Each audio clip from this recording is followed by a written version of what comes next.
Puji Tuhan, selamat sore.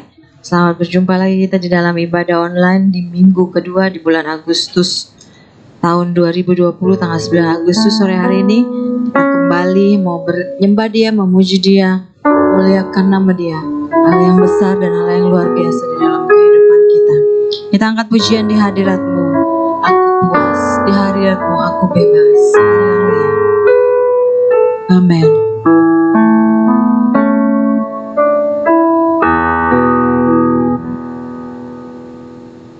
Di hadirat-Mu aku puas, di hadirat-Mu aku bebas, di hadirat-Mu ada terang kehidupanku, pernyataan kuasa kekuatan-Mu. Di hadirat-Mu ku datang, persembahkan lagu di hadapan Raja-Mu. Lagi katakan, di hadirat-Mu aku puas. Haleluya. Amin. Di hadirat-Mu aku puas, di hadirat-Mu aku bebas, di hadirat-Mu ada terang kehidupanku, pernyataan kuasa kekuatan-Mu. Di hadirat-Mu ku datang, persembahkan lagu di hadapan Raja-Ku. Sore hari ini kita mau masuk di dalam hadirat Tuhan. Pujian ini katakan, ketika kita ada di dalam hadirat Tuhan kita puas. Ketika kita ada di dalam hadirat Tuhan kita bebas. Mari kita siapkan seluruh kehidupan kita sore hari ini untuk kita boleh lebih jauh lagi masuk di dalam hadirat-Nya. Ketika kita masuk di dalam hadirat Tuhan, ada kepuasan, ada kelepasan, ada kebebasan untuk kita memuji dan memuliakan nama Tuhan. Untuk kita boleh menyembah Dia sore hari ini. Mari bawa hidupmu, bawa seluruh keberadaanmu sore hari ini untuk kita boleh masuk di dalam hadirat-Nya. Angkat pujian ini lagi sambil kita menyembah Dia, merasakan kebaikan-Nya, merasakan kemurahan-Nya yang luar biasa, merasakan akan kasih dan cinta-Nya yang begitu besar dalam hidup kita semua. Haleluya. Lagi angkat pujian ini, di hadirat-Mu aku puas. Amin. Di hadirat-Mu aku puas, di hadirat-Mu aku bebas, di hadirat-Mu ada terang kehidupanku, pernyataan kuasa kekuatan-Mu. Di hadirat-Mu ku datang, persembahkan lagu di hadapan Raja-Ku. Lagi di hadirat-Mu. Haleluya. Amin. Amin. Di hadirat-Mu aku puas. Amin. Di hadirat-Mu aku bebas, di hadirat-Mu ada terang kehidupanku, pernyataan kuasa kekuatan-Mu. Di hadirat-Mu ku datang, persembahkan lagu di hadapan Raja-Ku. Sekali lagi sampai kita nyembah Dia di hadirat-Mu. Haleluya. haleluya, amin, amin. Nyatakan sore hari ini di hadirat-Mu aku puas, amin. Di hadirat-Mu aku bebas. Di hadirat-Mu ada terang kehidupanku, pernyataan kuasa kekuatan-Mu. Di hadirat-Mu ku datang, persembahkan lagu di hadapan Rajaku. Haleluya, haleluya, haleluya, amin, haleluya, haleluya. Di hadirat-Mu Tuhan, haleluya, kami mendapatkan kepuasan Tuhan. Di hadirat-Mu kami mendapatkan kebebasan Bapa. Haleluya, kami menyembah Engkau Tuhan, amin. Haleluya, haleluya, glory, glory Yesus. Kami rindu Engkau Tuhan, kami perlu Engkau Yesus. Jamah kami Tuhan sore hari ini, penuhi kami Tuhan dengan hadirat-Mu sore hari ini. Kami perlu kehadiran-Mu Bapa.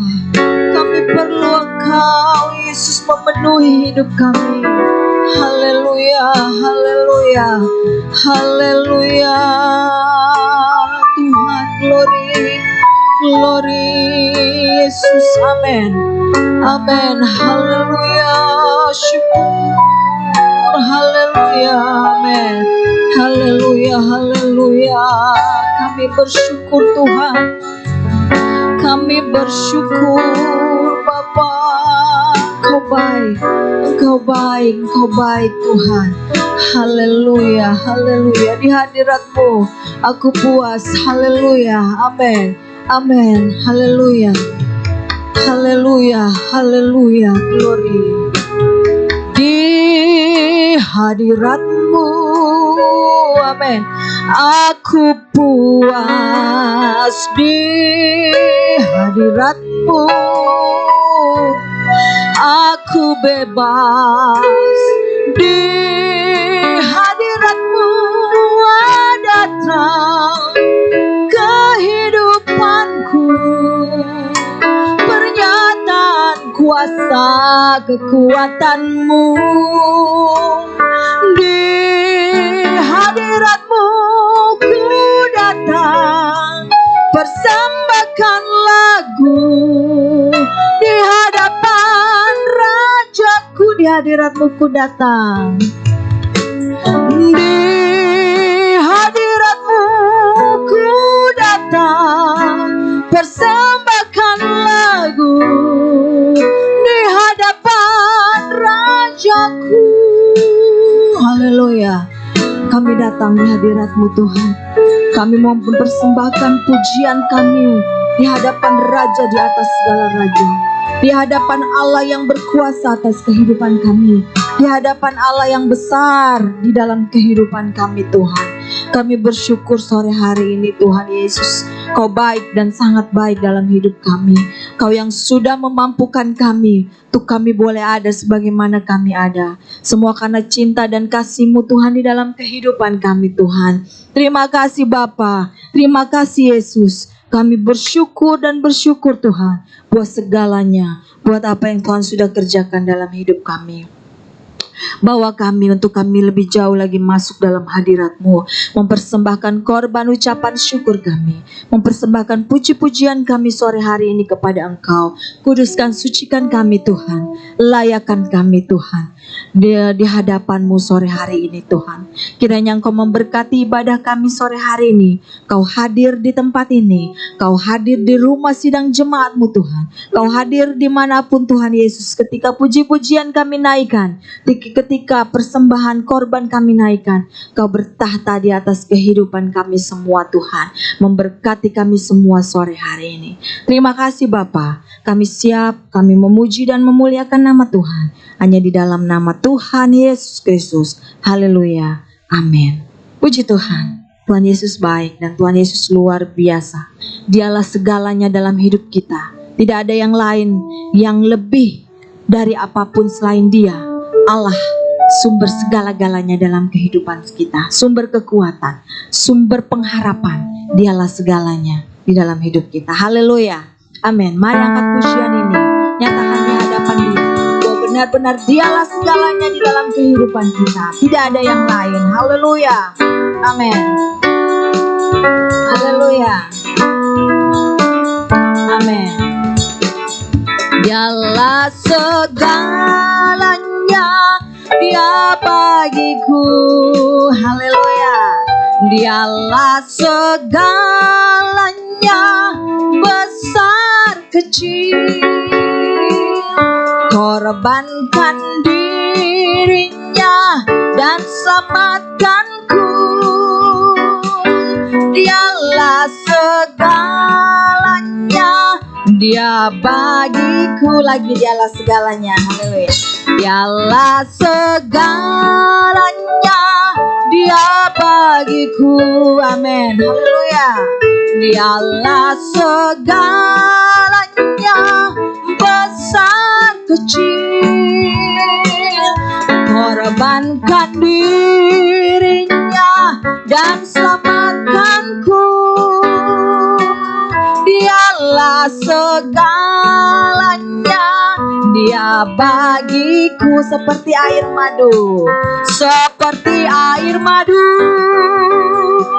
dari batu karang.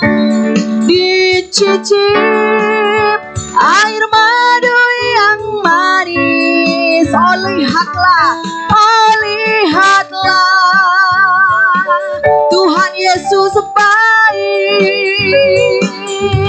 Dicicip air madu yang manis. Lagi dialah segalanya, dialah segalanya, Dia bagiku. Amin. Haleluya. Dialah segalanya, besar kecil. Dia korbankan dirinya, korbankan dirinya dan selamatkanku. Amin. Dialah segalanya, Dia bagiku. Seperti air madu, seperti air madu dari batu karang. Dicicip air madu yang manis. Oh lihatlah, oh lihatlah, lihatlah, Tuhan Yesus baik. Dicicip air madu yang manis. Seperti air madu, seperti air madu. Amin. Haleluya. Dari batu karang. Dicicip air madu yang manis. Amin. Oh lihatlah, Tuhan Yesus baik. Dicicip air madu yang manis. Oh lihatlah, oh lihatlah, oh lihatlah, Tuhan Yesus baik. Dicicip air madu yang manis. Oh lihatlah, Tuhan Yesus baik. Seperti air madu yang manis. Kebaikan yang luar biasa di dalam kehidupan kita. Biarlah sore hari ini kita menjadikan Dialah segalanya dalam kehidupan kita. Apapun keberadaan kita, apapun yang saat ini sedang menimpa kehidupan kita, jangan pernah takut karena ada Yesus yang selalu ada di dalam kehidupan kita. Bila takut membayang dan hatimu bimbang, pandang terus pada Tuhan, harap dan sembah Dia. Amin. Haleluya. Haleluya. Jangan pernah janganlah takut saudara, karena ada Yesus yang akan selalu ada bersama-sama dengan kita. Amin. Haleluya. Amin. Bila takut membayang dan hatimu bimbang, pandang terus pada Tuhan, harap dan sembahyang. Dengan kuasa Roh Suci, naik lebih tinggi, tinggi, haleluya, tinggi, lewat gunung dan lembah. Lagi, bila takut membayang, bila takut membayang dan hatimu bimbang, pandang terus pada Tuhan, harap dan sembahyang. Dengan kuasa Roh Suci, naik lebih tinggi, tinggi, haleluya, tinggi, lewat gunung dan lembah. Sekali lagi, bila takut membayang. Amin. Bila takut membayang dan hatimu bimbang, pandang terus pada Tuhan, harap dan sembahyang. Dengan kuasa Roh Suci, naik lebih tinggi, tinggi, haleluya, tinggi, lewat gunung dan lembah. Amin. Bila takut, percaya ada Yesus, Rohnya yang akan mengangkat kita lebih tinggi, lewat gunung dan lembah, lewat persoalan, lewat beban kehidupan kita. Ada Tuhan Yesus yang akan selalu memberi kekuatan, yang akan mengangkat kehidupan kita. Amin. Puji Tuhan, tiba waktunya kita akan mendengarkan firman Tuhan. Mari kita siapkan hati dan kehidupan kita untuk kembali boleh diisi oleh kebenarannya. Kita siapkan tanah-tanah hati kita menjadi tanah-tanah hati yang baik. Benih itu boleh ditabur dan akan bertumbuh dan berbuah-buah dalam hidup kita. Firman-Mu, pelita bagi kakiku, terang bagi jalanku. Haleluya. Amin, amin.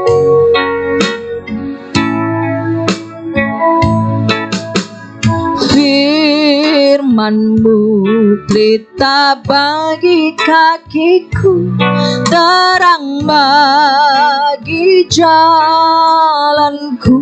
Lagi firman-Mu. Firman-Mu, pelita bagi kakiku, terang bagi jalanku. Waktu ku bimbang, waktu ku bimbang dan hilang jalanku, tetaplah Kau di sisiku, dan takkan ku takut asal Kau di dekatku, besertaku selamanya.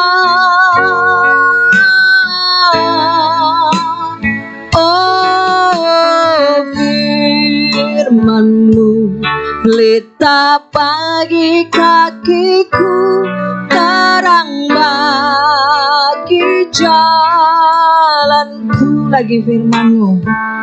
Haleluya. Amin. Haleluya. Firman-Mu, pelita bagi kakiku, terang bagi jalanku. Firman-Mu, haleluya.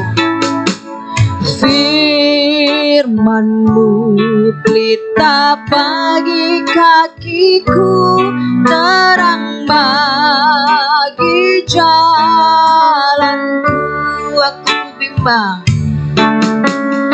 waktu ku bimbang dan hilang jalanku, tetaplah Kau di sisiku, dan takkan ku takut asal kau di dekatku, besertaku selamanya.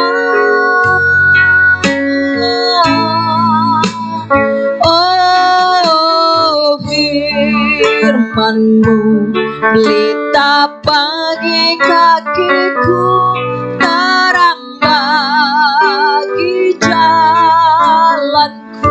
Waktu ku bimbang, haleluya. Waktu ku bimbang dan hilang jalanku, tetaplah kau di sisiku, dan takkan ku takut asal kau di dekatku, besertaku selamanya. Oh, firman-Mu pelita bagi kakiku, terang bagi jalanku. Haleluya. Benar Tuhan, firman-Mu adalah pelita bagi kaki kami, terang bagi setiap langkah-langkah kehidupan kami Tuhan. Kami perlu firman-Mu, kami perlu kebenaran-Mu Tuhan, yang akan selalu menerangi setiap jalan-jalan kami, yang akan menuntun setiap langkah-langkah kami Tuhan, di dalam kami menjalani hari-hari kami di dunia ini Tuhan Yesus. Kau akan selalu ada beserta dengan kami di saat kami lemah, di saat kami bimbang, di saat kami ragu Tuhan. Engkau ada bersama dengan kami. Kami tidak takut karena Engkau selalu ada dan akan selalu ada bersama kami. Firman-Mu yang akan selalu menuntun kami, firman-Mu yang akan selalu menerangi kehidupan kami Tuhan Yesus. Terima kasih Bapa di surga. Tolong kami pribadi lepas pribadi yang ada. Kami rindu pelita firman-Mu itu kembali menerangi langkah kami sore hari ini Tuhan Yesus. Mari Engkau nyatakan Tuhan kebenaran-Mu. Kau singkapkan kehendak-Mu dalam hidup kami, sehingga kami mampu melangkah, sehingga kami mampu berjalan Tuhan di dalam dunia yang gelap ini, di dalam dunia yang susah ini Tuhan, bersama-sama dengan Engkau, bersama-sama dengan firman-Mu yang tinggal di dalam kehidupan kami Bapa. Berkati hamba-Mu yang akan menyampaikan kebenaran-Mu. Kiranya kuasa Roh Kudus, surapan kuasa-Mu bekerja dalam hidup hamba-Mu. Kiranya Engkau yang bekerja berbicara lewat hamba-Mu buat kami semua sore hari ini, menyatakan kehendak-Mu, apa yang Engkau mau di dalam kehidupan kami Tuhan. Terima kasih Bapa di surga. Mari Engkau bekerja, Engkau beracara di dalam pemberitaan firman-Mu, menyentuh hati kami semua, memperbaiki hati kami, merombak kehidupan kami sore hari ini. Kami yang di tempat ini, sidang jemaat-Mu yang ada di rumah, telinga-telinga yang mendengar, Engkau bekerja dan Engkau menjamah beracara lewat firman-Mu. Terima kasih Bapa. Sore hari ini kami siap diisi kembali oleh kebenaran-Mu. Hanya di dalam nama Tuhan Yesus Kristus. Haleluya. Amin.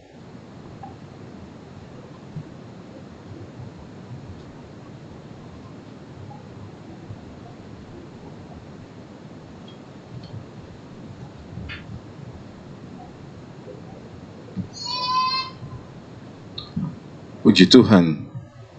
Tuhan menolong kita semua, kita diberkati, dan kalau pada sore hari ini kita masih boleh beribadah, kita masih boleh menikmati kasih Tuhan di dalam hidup kita, dan kita masih dipersempatkan untuk bersama-sama menikmati kasih Tuhan sampai saat ini. Hari ini tanggal 9 Agustus 2020, kita masih ada bersama-sama di dalam ibadah online.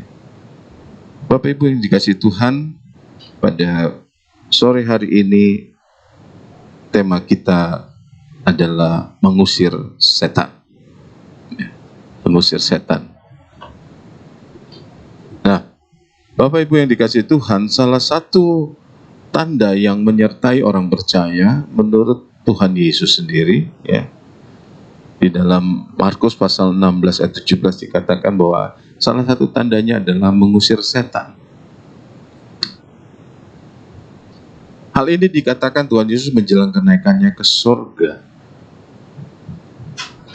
Jadi ketika Tuhan Yesus mari ke surga, dia menyatakan bahwa tanda-tanda ini menyertai orang percaya. Salah satunya adalah mereka akan mengusir setan demi nama Tuhan. Nah, ketika ia masih di dunia, identitas murid-murid ialah mereka yang mengikut Yesus, mereka yang berjalan kemana Yesus pergi.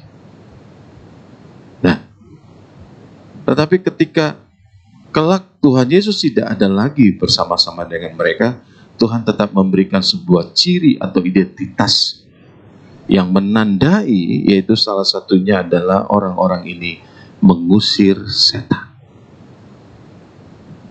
Ya. Nah, identitas orang percaya ini terus berlaku, ya, sampai kepada kesudahan zaman. Kenapa? Karena Tuhan Yesus sendiri akan dikatakan berjanji di dalam Matius 28 ayat 20 bahwa Aku akan menyertai kamu sampai kesudahan zaman. Artinya, identitas ini akan tetap berlaku baik bagi murid-murid yang ditinggalkan oleh Yesus naik ke surga, maupun kita, orang-orang percaya yang hidup pada zaman ini, sampai nanti zaman Tuhan Yesus, pada masa Tuhan Yesus menyatakan diri dan seluruh kehidupan dunia ini diubahkan oleh Tuhan menjadi langit dan bumi yang baru, kita tetap punya identitas sebagai orang percaya, yaitu salah satunya cirinya adalah mengusir setan. Jadi kalau kita berbicara tentang ciri, berbicara tentang identitas, itu harus ada pada diri kita. Nah, ya, tidak sedikit orang mengalami persoalan-persoalan, ada yang kerasukan dan segala sesuatu yang terjadi karena kerja setan. Maka orang-orang percaya idealnya adalah orang-orang yang bisa mengusir setan. Haleluya. Ya, mari sama-sama kita baca dulu satu ayat sebelum kita masuk dalam pembahasan firman Tuhan. Dalam Yakobus, surat Yakobus pasal yang keempat. Surat Yakobus pasal yang keempat. Kita akan membaca ayat yang ke-7. Yakobus pasal 4 ayat yang ke-7. Karena itu tunduklah kepada Allah dan lawanlah iblis, maka ia akan lari daripadamu. Firman Tuhan katakan, karena itu tunduklah kepada Allah dan lawanlah iblis, maka ia akan lari daripadamu. Bapak Ibu yang dikasihi Tuhan, kalau Tuhan Yesus katakan bahwa kita bisa mengusir setan, Rasul Yakobus mengatakan ia akan lari daripadamu. Artinya dia tidak berani dekat-dekat. Di mana ada anak Tuhan, di mana ada orang percaya, iblis lari dari tempat itu. Karena ada kita, ada saudara dan saya yang menjadi anak-anak Tuhan, orang-orang yang percaya kepada Tuhan, yang disebut sebagai anak-anak Tuhan. Ya. Nah, Bapak Ibu yang dikasihi Tuhan, bicara tentang mengusir setan ini, ya, gereja sudah melakukan apa yang dikatakan Tuhan. Melalui hamba-hamba Tuhan ada prosesi pengusiran setan. Misalnya ada orang yang kerasukan, ya.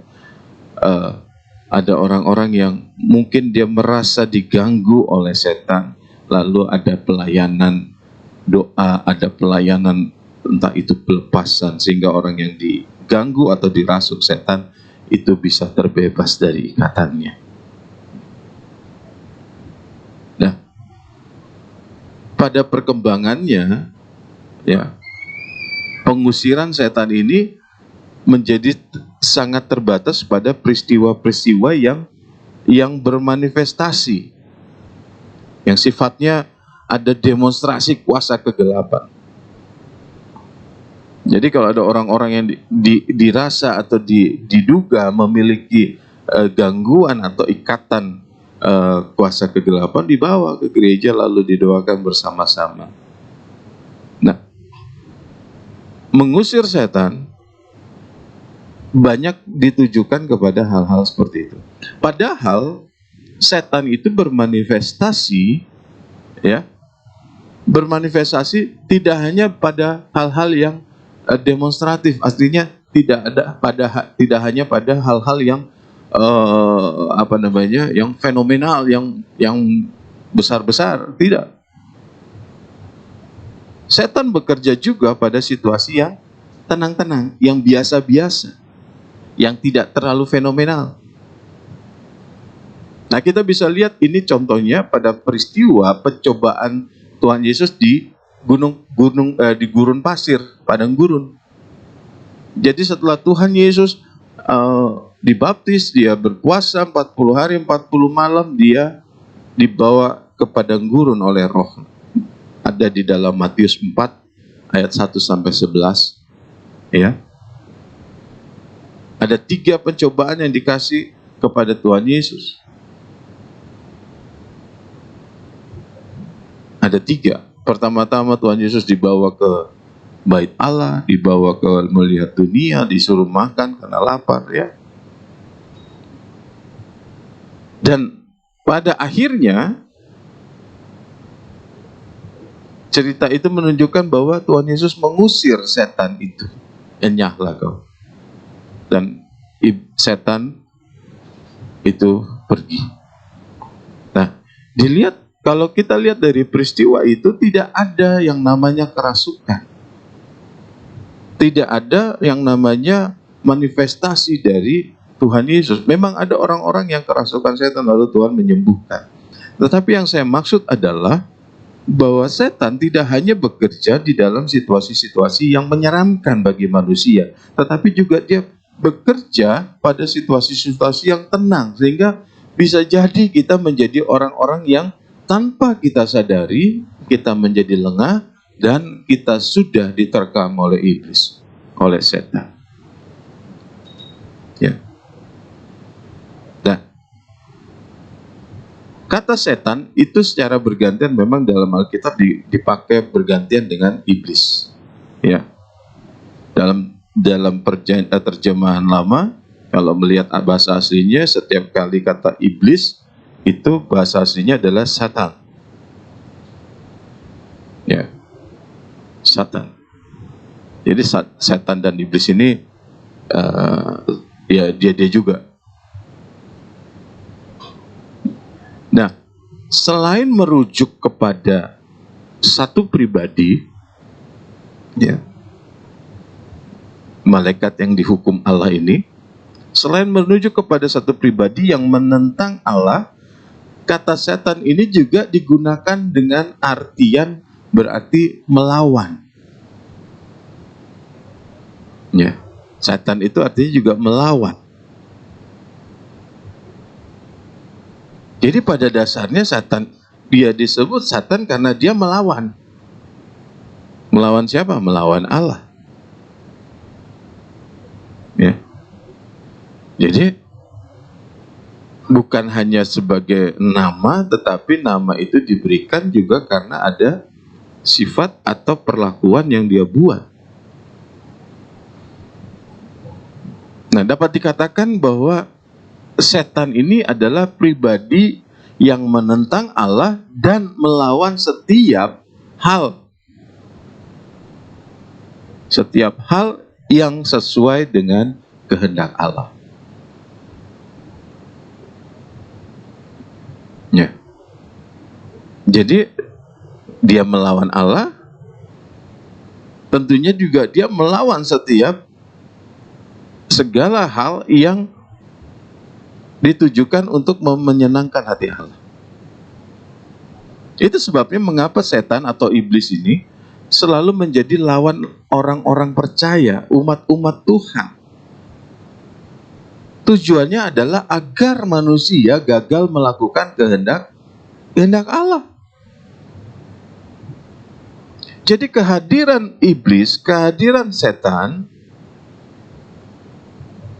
dia bukan cuma untuk sekedar mengganggu supaya kita ketakutan, bukan. Itu dilakukan, tetapi tujuannya adalah supaya kita gagal memuaskan kehendak Allah. Bahkan kalau perlu, kita juga akan melawan Allah. Ya, itu sebabnya kitab Wahyu nanti mengatakan bahwa iblis dan pengikutnya. Ya, jadi kalau kita melawan Allah, maka kita akan menjadi pengikut iblis. Mungkin kita bukan menjadi orang-orang yang melakukan praktek-praktek klinik, praktek-praktek perdukunan, praktek-praktek yang kita tahu bahwa ini dari setan, ya. Tetapi apapun itu yang membuat kita menentang Allah, melawan Allah, maka kita ada di bagiannya iblis atau setan. Nah, sehingga di dalam mencapai tujuannya, setan ini akan menggunakan segala cara, dari yang paling menakutkan sampai yang paling menyenangkan. Setan bisa pakai. Tujuannya apa? Supaya kita menentang, melawan Allah, melakukan apa yang tidak Allah suka, sebaliknya tidak melakukan apa yang Allah mau. Ya. Jadi setan bekerja, setan melakukan segala sesuatu nggak terpatok kepada hal-hal yang menyeramkan. Oh, sampai kerasukan. Ya, kalau ada orang kerasukan sudah pasti ada setan di situ. Tetapi tidak ada kerasukan pun setan bisa ada di situ dan dia bisa bekerja. Untuk itu Tuhan mengatakan bahwa ciri tanda orang percaya adalah bahwa dia akan mengusir setan. Ya. Karena setan dia kapan saja bisa bekerja. Karena itu orang percaya harus dapat mengusir setan dan yang sewaktu-waktu dapat mengganggu dalam segala manifestasi. Ingat, setan tidak bekerja hanya dalam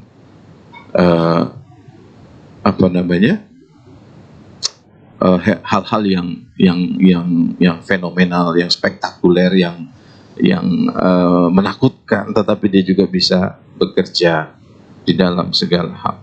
Nah, berdasarkan ayat yang kita baca tadi di dalam Yakobus 4 ayat 7, ya, karena sore hari ini kita mau tahu bagaimana kita mengusir setan. Nah, kiat mengusir setan yang kita lihat dari ayat ini, yang pertama kita harus tunduk kepada Allah. Tunduk kepada Allah. Apa itu tunduk kepada Allah? Nah, kalau kita melihat kata tunduk itu berarti kita mengakui bahwa kita di bawah dan kita takluk kepada siapa kita tunduk itu. Nah, kalau kita tunduk kepada Allah, berarti kita menaklukkan diri di hadapan Allah, ya. Nah, bahasa tunduk ini kalau diartikan, ya, kalau di dalam dalam konsep yang ada di militer, jadi komandannya akan mengatakan A, maka seluruh anggotanya akan melakukan A. Ya, formasi B, ya, maka semua akan formasi B. Nah, kalau kita melihat di dalam hidup kita bahwa penggunaan kata tunduk ini adalah sebagai sebuah kerelaan, ya, atau sikap yang setuju, ya, mau bekerja sama, mau menanggung segala sesuatu, mau mengangkat beban yang dikasih oleh orang yang kepada siapa kita tunduk.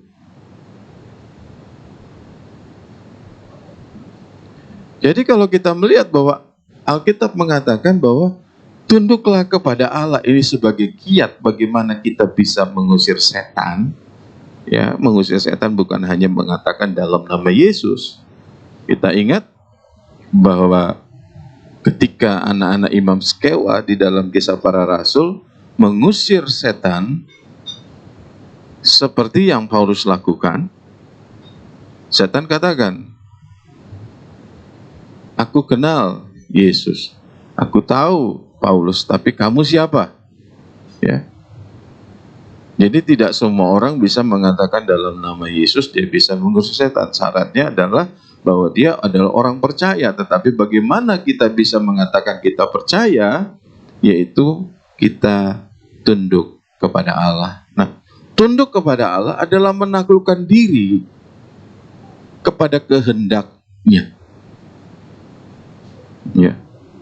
Kita menaklukkan diri kepada kehendak Allah. Nah, ketika kita menyadari ini, kita harus berhadapan dengan satu konsekuensi, Bapak Ibu. Konsekuensinya apa? Ketika kita mengatakan kita mau tunduk kepada Allah, ialah bahwa kita kehilangan kuasa, kita kehilangan otoritas atas diri kita sendiri. Kita membaca di dalam Roma pasal 6, surat Roma pasal 6, ayat 16 dikatakan, apakah kamu tidak tahu bahwa apabila kamu menyerahkan dirimu kepada seseorang sebagai hamba untuk mentaatinya, kamu adalah hamba orang itu yang harus kamu taati, baik dalam dosa yang memimpin kamu kepada kematian maupun dalam ketaatan yang memimpin kamu kepada kebenaran. Jadi Paulus mengatakan kamu harus tahu ya, kalau kamu menyerahkan diri kepada seseorang, ya kamu harus taat. Jadi kalau kita katakan kita tunduk kepada Allah, Allah katakan ke kanan, ya kita taat. Itu namanya tunduk. Sering sekali kita mengatakan saya ini umat Tuhan, saya ini percaya kepada Allah, saya ini adalah anak-anak Allah, tapi tidak tunduk kepada Allah. Jadi kalau Tuhan Yesus katakan tanda ini menyertai orang percaya, dia dapat mengusir setan, ini terjadi hanya kepada orang-orang yang tunduk kepada Allah. Bukan kepada orang yang beragama Kristen, bukan orang yang sekedar mencatatkan diri kepada gereja. Dia harus punya ketundukan kepada Allah. Nah, jadi secara sadar orang percaya itu mengosongkan dirinya, meniadakan dirinya, dan menyerahkan hidupnya kepada Kristus. Karena kita percaya kita sudah ditebus oleh Dia. Sehingga Paulus bisa mengatakan di dalam Galatia pasal 2, Galatia pasal 2 ayat 20, kita sudah sama-sama tahu, ya. Dikatakan, namun aku hidup, tetapi bukan aku lagi yang hidup, melainkan Kristus yang hidup di dalam aku, dan hidupku yang kuhidupi sekarang di dalam daging adalah hidup oleh iman dalam Anak Allah yang mengasihi aku dan menyerahkan dirinya untuk aku. Dengan kata lain, Paulus mengatakan bahwa aku ini bukan aku lagi, tetapi Yesus. Kenapa begitu? Supaya apa yang dikehendaki oleh Allah di dalam Yesus Kristus itu bisa jadi di dalam dirinya. Kalau tidak, dia akan mengikuti keinginan dirinya sendiri. Kita sadar kita masih manusia yang sangat mudah jatuh ke dalam dosa. Sehingga kalau kita membiarkan daging kita yang memimpin keinginan kita, diri kita sendiri yang menguasai diri kita, suatu saat ini akan bertentangan dengan kehendak Allah. Itu sebabnya tunduk kepada Allah, kita taklukkan diri kepada kehendaknya dan meniadakan diri kita sendiri, mengizinkan Kristus Yesus itu diam di dalam kita, menjadi motor, menjadi penggerak kehidupan kita.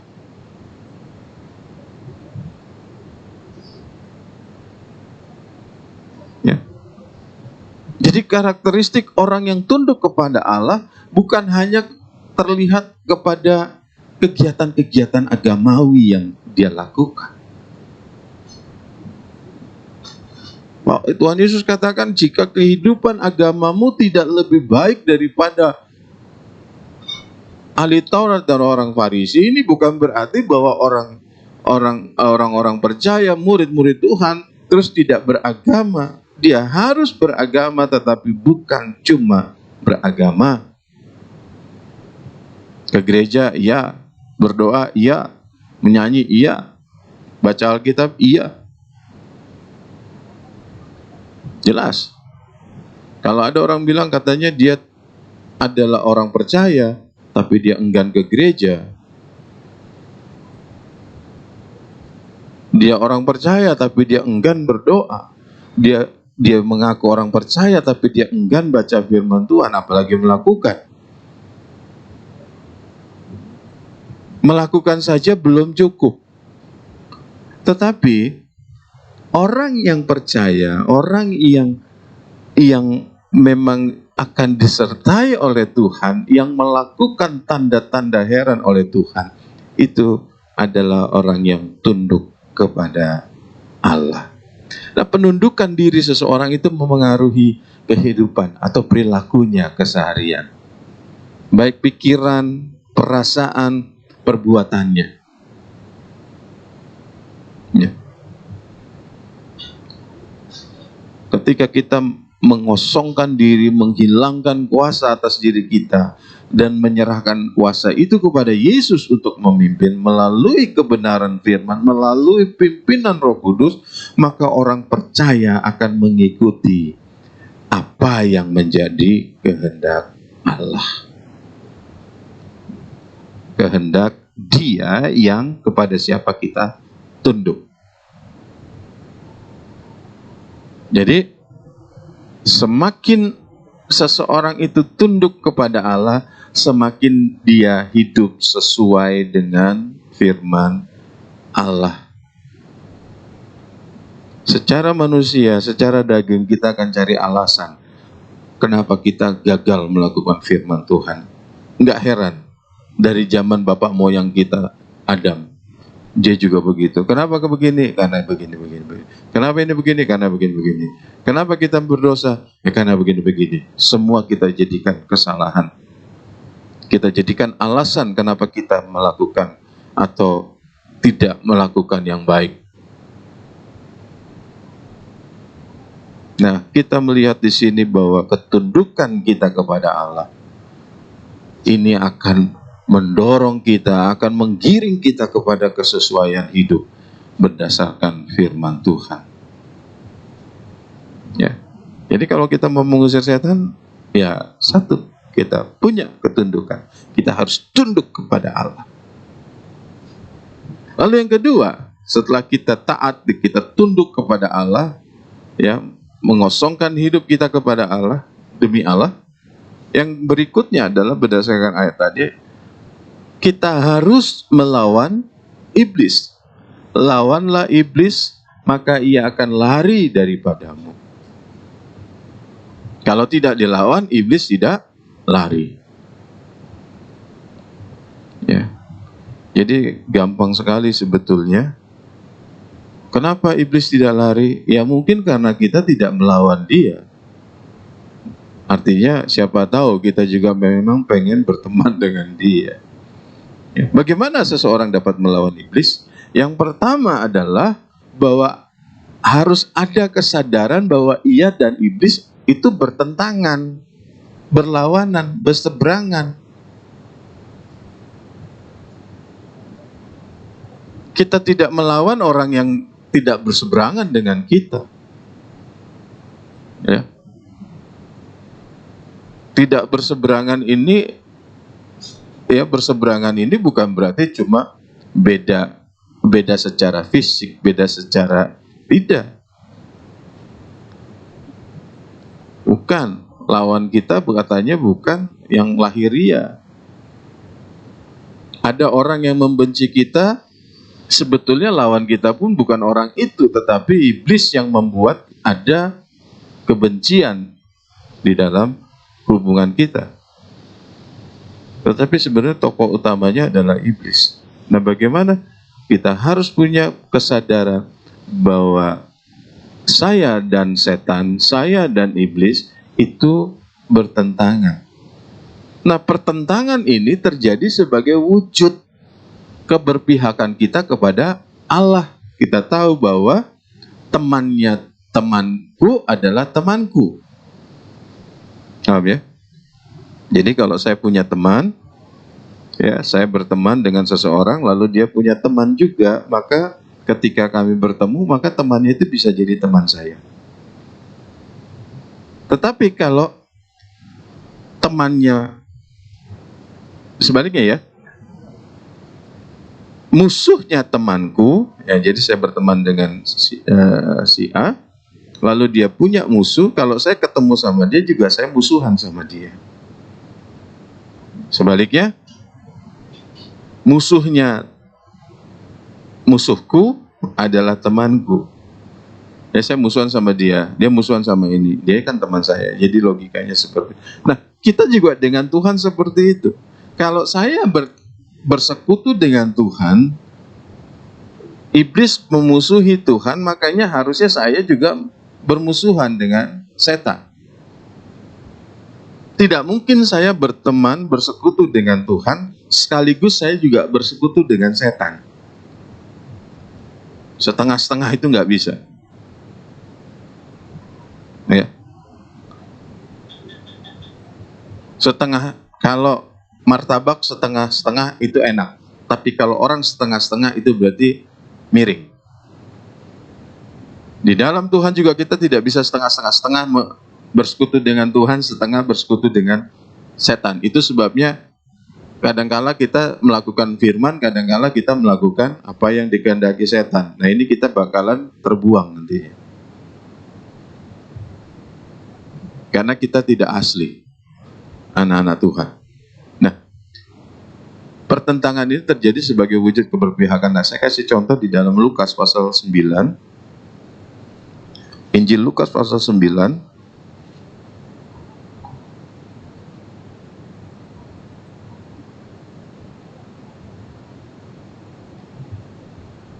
Di ayat yang ke-50, ya, ada satu perikop ini, dikatakan seorang yang bukan murid Yesus mengusir setan. Saya baca dari 49, Yohanes berkata, Guru, kami melihat seorang mengusir setan demi namamu, lalu kami cegah orang itu, karena ia bukan pengikut kita. Ya, jadi ada orang yang mengusir setan, tetapi bukan bagian dari kelompok Yesus. Ya, pada zaman itu ada banyak guru-guru, dan memiliki murid-murid. Jadi ada orang yang bukan muridnya Tuhan, bukan kelompok yang 12 ini atau kelompok 70, bukan kelompok Yesus, lalu mengusir setan demi nama Tuhan Yesus. Lalu apa kata Tuhan Yesus? Yesus berkata kepadanya, jangan kamu cegah, sebab barang siapa tidak melawan kamu, ia ada di pihak kamu. Ya, barang siapa tidak melawan kamu, dia ada di pihak kamu. Kalau kita melawan Tuhan, melawan Allah, berarti kita ada di pihak iblis, karena iblis melawan Tuhan. Kalau kita ada di pihak Tuhan, maka kita pasti akan melawan iblis. Ini kita harus sadar.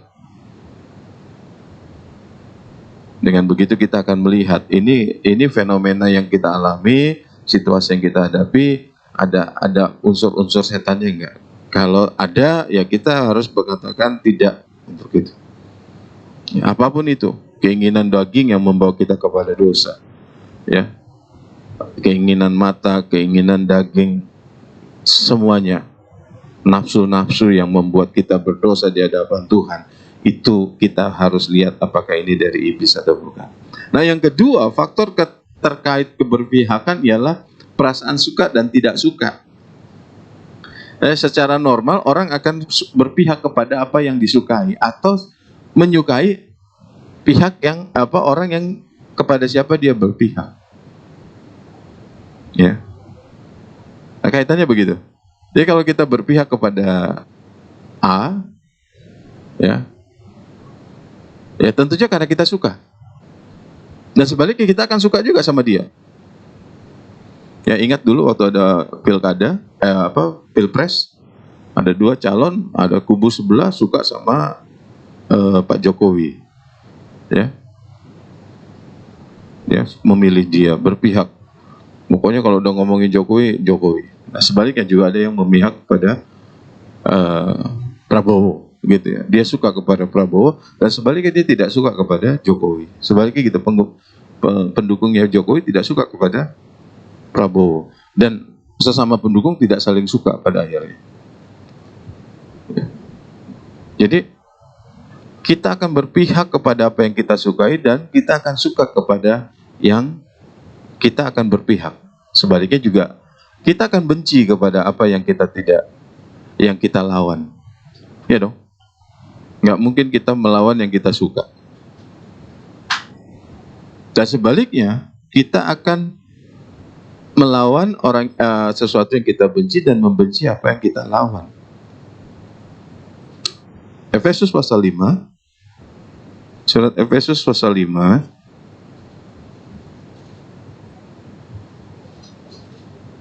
Ayat yang ke-11. Efesus 5 ayat yang ke-11 dikatakan, janganlah turut mengambil bagian dalam perbuatan-perbuatan kegelapan yang tidak berbuahkan apa-apa, tetapi sebaliknya telanjangilah perbuatan-perbuatan itu. Ada perbuatan-perbuatan yang dikategorikan sebagai kegelapan, dan kita tidak boleh ambil itu. Justru sebaliknya telanjangi. Nah, ini. Jadi tidak mungkin kita suka terang tapi juga suka gelap.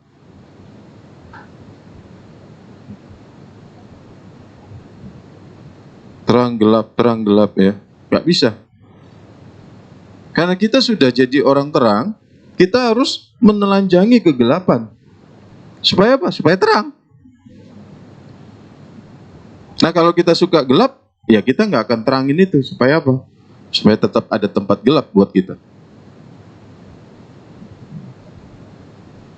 Jadi tidak mungkin Bapak Ibu, tidak mungkin kita menyukai sekaligus benci, ya. Benci tapi rindu itu nggak mungkin. Kita tidak mungkin menyukai sekaligus apa yang kita benci, ya. Sekaligus kita suka pada apa yang dilawan. Kita akan benci pada apa yang kita lawan, dan kita akan suka kepada apa yang kita dukung, apa yang kita kepada siapa kita akan berpihak, atau yang kita mau menjadi sekutunya. Jadi mustahil kita sekaligus benci pada iblis tetapi juga suka pada iblis. Gak mungkin. Pasti adalah salah satu, Tuhan katakan tidak mungkin orang mengabdi kepada Tuhan. Itu pasti salah satu dibenci, salah satu pasti disukai, pasti akan dicintai, akan disukai oleh kita. Ya, mustahil kita melawan iblis jika kita masih suka sama dia. Bagaimana kita suka sama iblis? Apa yang iblis mau kita lakukan untuk kita melawan Allah, kita pilih itu, berarti kita masih suka yang ditawarkan iblis. Pornografi disukai oleh iblis. Kenapa? Karena itu akan merusak hidup kita. Ya, perselingkuhan, kebencian, segala sesuatu yang suratan Galatia katakan sebagai perbuatan daging itu yang disodorkan iblis. Dan kalau kita suka itu berarti kita mendukung, kita mau bersekutu dengan iblis. Dan kita dengan secara tidak langsung mau mengatakan bahwa saya tidak suka apa yang dikehendaki oleh Allah. Nah, yang ketiga, bagaimana kita mau melawan iblis? Caranya yang ketiga adalah kita konsisten di dalam iman, serta berjaga-jaga dan waspada dalam segala kemungkinan adanya kehadiran iblis dan perbuatannya. 1 Petrus pasal 5, surat 1 Petrus pasal 5 ayat 8 dan 9. Sadarlah dan berjaga-jagalah, lawanmu si iblis berjalan berkeliling sama seperti singa yang mengaum-ngaum dan mencari orang yang dapat ditelannya. Ayat 9. Lawanlah dia dengan iman yang teguh, sebab kamu tahu bahwa seluruh saudaramu di seluruh dunia menanggung penderitaan yang sama. Kita harus melawan iblis dengan iman yang teguh. Imannya bagaimana? Bahwa kita sudah terima Yesus, kita diberikan janji keselamatan, maka kita harus tetap teguh di dalam pengabdian kita kepada Tuhan. Tetap teguh di dalam ketundukan kita kepada Allah. Apapun yang dilakukan iblis, itu seharusnya tidak membuat kita berkurang ketundukan kepada Allah. Ingat, iblis tidak hanya bekerja dalam hal menakut-nakuti, tetapi dia juga bisa memanipulasi pikiran kita dengan hal-hal yang kelihatannya baik, hal-hal yang kelihatannya berohani. Tetapi kalau kita cukup peka dan kita taat kepada Allah, kita taat mengikuti arahan Roh Kudus, kita akan bisa lihat bahwa ini sebetulnya mengarah kepada pertentangan dengan Allah. Nah, itu sebabnya kita harus punya kewaspadaan. Waspada, ini pergerakan setan. Nggak kelihatan, tapi kita bisa lihat karena kita memang cukup peka. Kita tahu, kita terbangun di dalam iman kita. Kita tahu, oh ini setan ada di sini. Ya, bukan cuma tiba-tiba pintu terbuka, oh ada setan di sini, bukan itu. Ya, setiap hal yang membuat kita menjauh dari Tuhan, yang setiap hal yang membuat kita mau melakukan dosa, itu ada setan. Dan kita harus usir dia. Bukan diusir bestraf dalam nama Yesus kau pergi, enggak. Tetapi ketika kita menjadi orang yang tunduk kepada Allah, setan juga tahu. Jadi kalau kita tetap jatuh, kalau kita tetap berdosa, kalau kita tetap melawan Allah di dalam hidup kita, setan juga tahu bahwa kita bukan orang yang tunduk kepada Allah. Nah, bagaimana kita punya keyakinan bahwa kita bisa mengusir setan?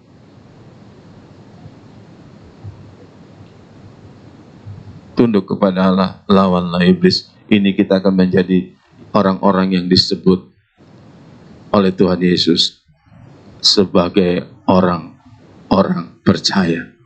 Karena Tuhan Yesus katakan tanda-tanda ini yang akan menyertai orang percaya. Mengapa kita harus punya kemampuan? Kenapa kita harus punya kecakapan di dalam mengusir setan? Sekali lagi, mengusir setan itu bukan perkara mengusir dalam nama Yesus, pergi kau, bukan begitu Bapak Ibu.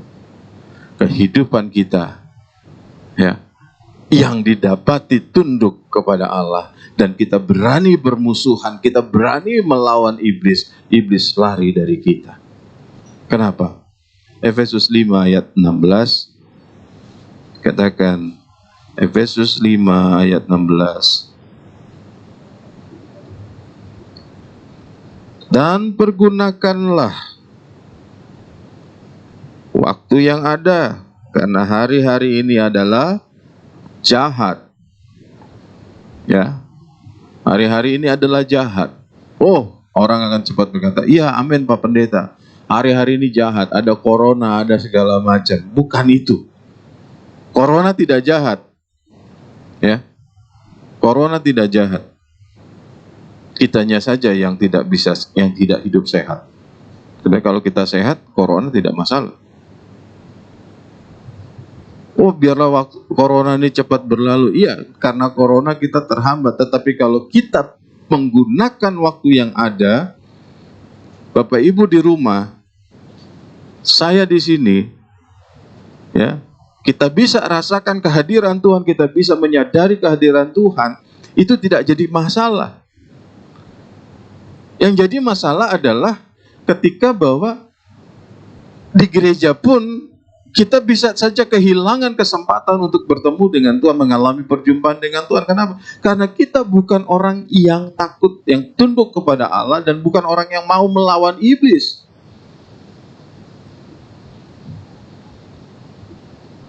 Ya.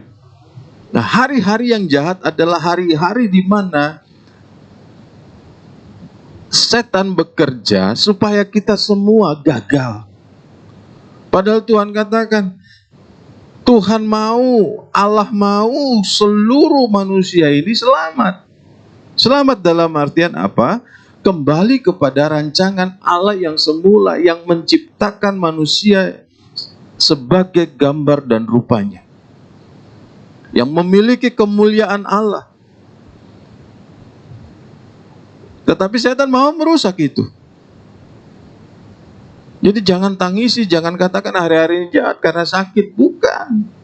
Ada orang yang sakit tetapi dia tetap tunduk kepada Allah. Ada orang-orang yang mungkin tidak punya tubuh yang baik, tetapi dia punya ketundukan, dia punya keberanian melawan setan, menolak dosa, menjaga kekudusan hidupnya.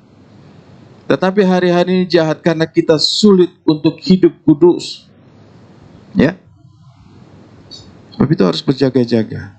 Gadget yang kita punya itu sebagai sarana untuk iblis mengganggu kita. Ya. Apapun yang kita punya, hari-hari ini jahat Bapak Ibu. Ya.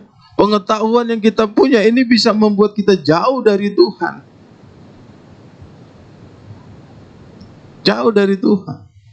Orang belajar firman Tuhan bukan menjadikan dia lebih dekat kepada Tuhan, tetapi membuat dia lebih jauh dari teman-temannya. Kenapa? Terjadi perdebatan-perdebatan, terjadi keributan-keributan doktrin. Ya. Harusnya orang semakin dekat kepada Tuhan dalam artian dia belajar ilmu, dia belajar Alkitab lebih dalam lagi, berarti dia harusnya lebih mengenal Tuhan. Semakin dia mengenal Tuhan, dia semakin mengasihi Tuhan. Semakin orang mengasihi Tuhan, dia semakin mengasihi sesamanya. Tetapi kita lihat itu tidak terjadi hari-hari ini. Itu yang dimaksud firman Tuhan hari-hari jahat. Karena hari-hari ini jahat. Ya. Alkitab mengatakan, kitab Wahyu mengatakan bahwa sepertiga bintang-bintang akan terseret oleh absintus. Ada yang mengatakan sepertiga bintang ini berarti orang-orang yang hebat.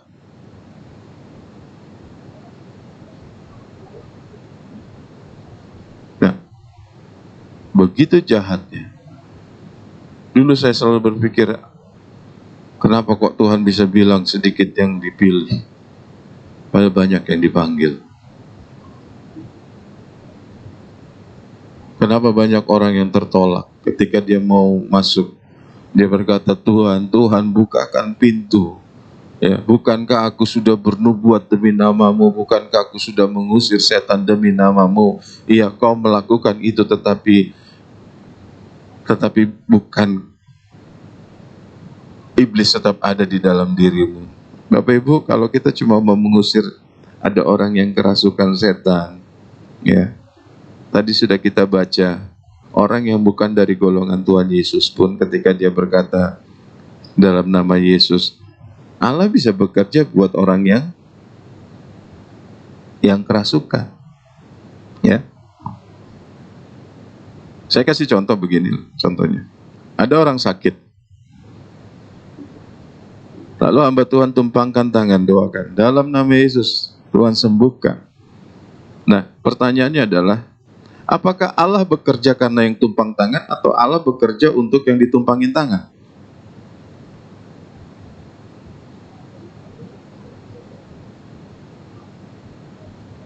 Ya. Ada yang mengatakan itu karena yang menumpangkan tangan. Ada yang berkata bahwa yang ditumpangin tangan memang dia mau dilawat Tuhan.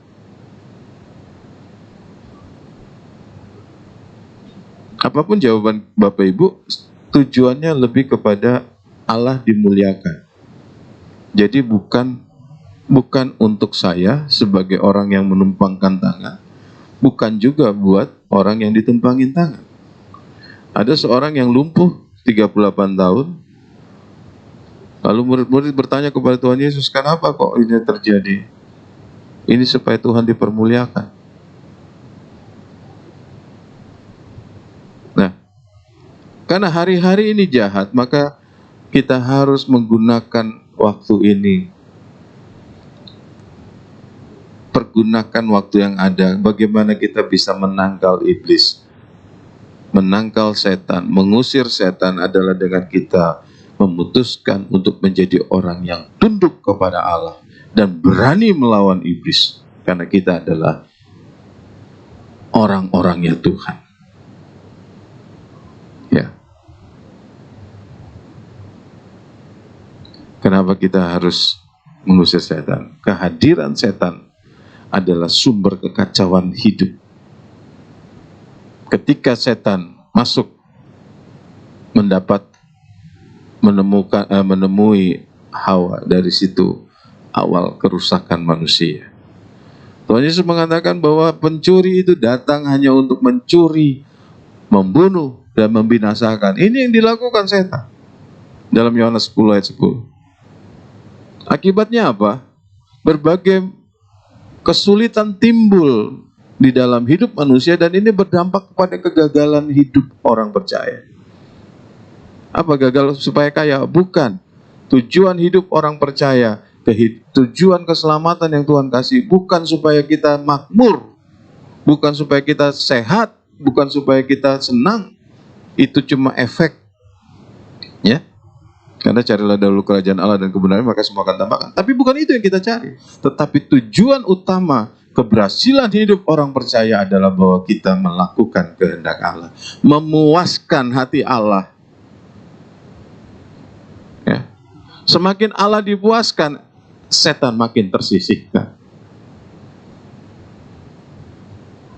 Tetapi sebaliknya, kalau setan diberikan ruang untuk eksis, ya, maka hidup seseorang akan kehilangan damai sejahtera yang dari Allah.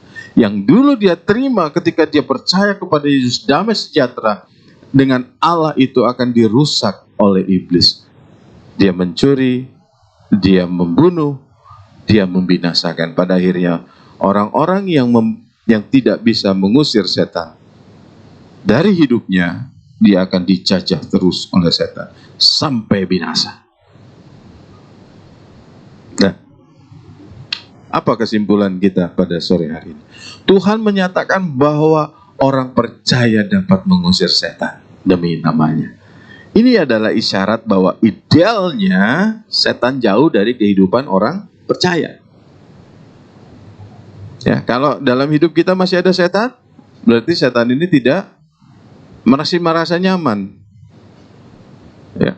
Menjauhnya setan dari hidup orang percaya pada dasarnya adalah karena kita sering melawan dia. Ya, setan dilawan terus juga dia nggak mau. Apalagi yang melawan dia adalah orang yang tunduk kepada Allah. Setan akan terus coba. Tetapi semakin kita tunduk kepada Allah, dia tidak akan menang.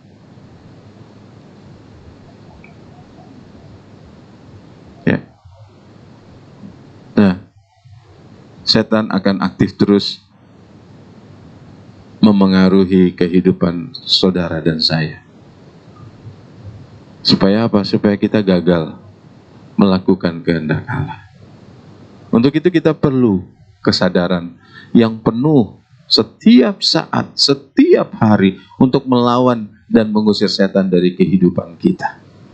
Kita mungkin tidak perlu berkata, setan dalam nama Yesus, nggak perlu gitu juga ya. Ada orang-orang yang baru masuk satu ruang, setan di pojok sana, setan di pojok sana. Bukan itu. Ya, setan yang di pojok-pojok itu dia kalau diem ya tenang aja ya, nggak usah takut. Kalau ada setan di pojok dalam artian yang film-film horor itu ada di situ, kita datang ke satu rumah. Kalau memang kita adalah orang yang tunduk kepada Allah dan kita juga adalah orang yang tidak suka mengerjakan apa yang setan mau kita lakukan, setan akan pergi dari kita. Karena Tuhan katakan, tunduklah kepada Allah. Firman Tuhan katakan, tunduklah kepada Allah dan lawanlah iblis. Dia akan lari daripadamu. Dia yang akan menjauh. Tuhan kiranya menolong kita untuk bisa menikmati apa yang Tuhan janjikan. Karena kalau masih ada setan di dalam hidup kita, maka kita condong melawan Allah. Kita akan cenderung melawan kehendak Allah. Kita akan melakukan hal-hal yang tidak berkenan kepada Allah, sehingga kita akan semakin jauh dari Allah. Semakin kita jauh dari Allah, iblis semakin dekat dengan kita. Ya, mari kita sama-sama mendekat kepada Tuhan dan nikmati berkat-berkat Tuhan. Kita tunduk kepala semua. Bapa di dalam surga, di dalam nama Tuhan Yesus Kristus, terima kasih buat kesabaran, terima kasih buat kasih berkat-Mu yang begitu luar biasa. Ada banyak kesalahan yang kami lakukan, perlawanan-perlawanan kami kepada Engkau Bapa, yang kami buat, yang kami nyatakan lewat apa yang kami rasakan, apa yang kami pikirkan, apa yang kami perbuat, yang mungkin itu menentang kehendak Bapa. Sore hari ini kami minta ampun Tuhan, karena nyatanya kami bukan tunduk kepada Engkau, dan nyatanya kami tidak melawan iblis, tetapi mungkin sebaliknya kami justru menentang Engkau, dan kami mengikuti apa yang iblis mau kami lakukan, sehingga kami semakin jauh dari Tuhan. Tapi terima kasih buat kesabaran-Mu, buat kepercayaan-Mu bahwa kami dapat diperbaiki Allah. Terima kasih Tuhan buat rencana penyempurnaan di dalam setiap hidup kami. Kami akan dibentuk, kami akan dibuat menjadi serupa dengan Kristus Yesus, anak-Mu yang tunggal. Kami akan sempurna seperti Engkau Bapa. Terpujilah nama-Mu Tuhan Yesus. Terima kasih buat kebenaran-Mu. Terima kasih buat ingat-ingatan-Mu, Allah Roh Kudus. Mampukan kami untuk lebih baik lagi di waktu yang akan datang, sehingga kami tidak melukai hati-Mu. Kami tidak lagi berpihak kepada yang lain, tetapi kami mau berpihak kepada Engkau.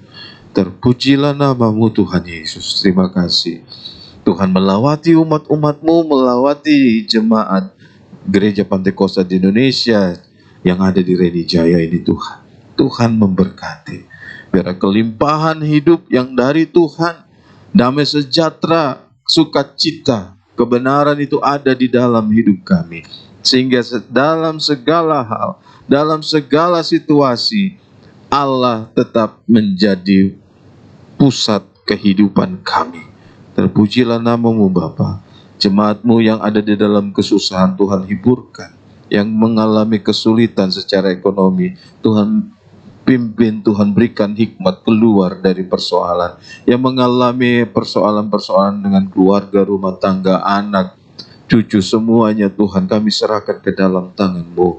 Biarlah kehidupan yang dari Tuhan, damai sejahtera yang dari Tuhan itu akan membuat mereka menjadi penuh dengan sukacita Tuhan. Terima kasih Bapa yang baik. Terima kasih buat kesempatan ibadah sore hari ini. Kami tidak tahu kapan kami bisa beribadah secara di tempat kami boleh bertatap muka, tapi kami percaya Allah tetap mengisi kehidupan kami masing-masing. Terima kasih Tuhan Yesus. Sekali lagi kami serahkan kehidupan kami ke dalam tangan-Mu. Sepanjang minggu ini kami serahkan hidup umat-umat-Mu, di dalam mereka bekerja, di dalam mereka mencari kebutuhan kehidupannya. Anak-anak yang bersekolah kami serahkan ke dalam tangan-Mu. Terima kasih Bapa yang baik. Terima kasih buat kebenaran-Mu, buat kesempatan yang Tuhan berikan. Kami akhiri ibadah kami sore hari ini, tapi kami juga berdoa untuk saudara-saudara kami, tetangga-tetangga kami di depan, kanan, kiri, belakang rumah kami masing-masing. Tuhan berkati Reni Jaya ini Tuhan. Tuhan memberkati kehidupan yang ada di bangsa negara kami, pemerintah kami serahkan kepadamu. Kiranya Tuhan memberkati dengan hikmat, akal budi dan takut akan Tuhan ada di dalam kehidupan mereka. Terima kasih Bapa. Kami bersyukur, alaskan doa kami dengan satu ucapan syukur. Kiranya damai sejahtera Allah yang melampaui segala kepikiran menguduskan baik roh jiwa tubuh kami terpelihara sempurna sampai Tuhan datang menjemput kami. Dalam nama Tuhan Yesus Kristus kami akhiri ibadah kami sore hari ini. Sekarang saudara-saudara dikasih Tuhan, terimalah berkat yang sempurna dari Allah Bapa, cinta kasih dari Tuhan Yesus Kristus, dan penyertaan penghiburan dari Allah Roh Kudus menyertai engkau, mulai dari saat sore hari ini, sampai Maranatha Tuhan Yesus datang kembali. Semua kita yang diberkati Tuhan sama-sama katakan, amin. Tuhan memberkati, tetap semangat, tetap sehat. Shalom.